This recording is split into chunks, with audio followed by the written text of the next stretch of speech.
En fait, les gens, constamment, ils viennent avec c'est le Coran, la Sunna, le Coran, la Sunna. Donc, il doit y avoir une base pour qu'ils puissent dire ça. Ça vient d'où, en fait? Alors, il y a une base. Il y a une base, mais cette base, en fait, elle est totalement caduque.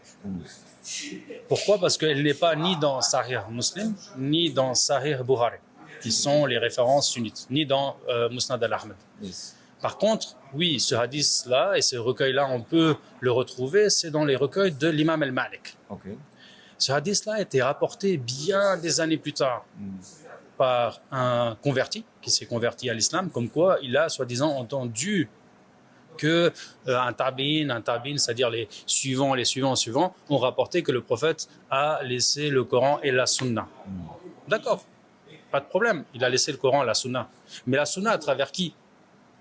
Exactement. Là, c'est vraiment c'est raccourci. Yes. C'est-à-dire ils ont raccourci ça, ils ont mis le Coran et la Sunna.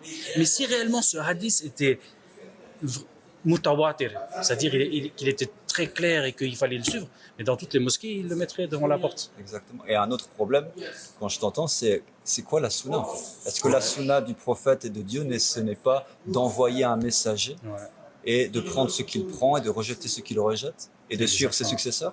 Est-ce que c'est pas ça la Sunna?